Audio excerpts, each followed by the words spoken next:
একটু ভিডিও করলাম। বাড়ি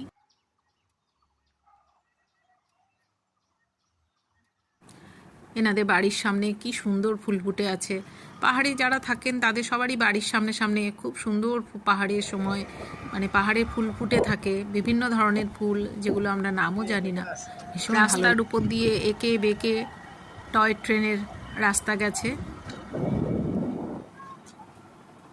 In Nepali or Hindi, tin, three and dhar, ridges or edges. We love It owes Tindharia. its name to the sharp edges.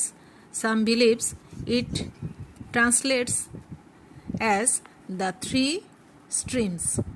The station building originally had 2 stories, but the upper station demolished after the building was suffered by earth tremors in 1938. কেমন লাগছে?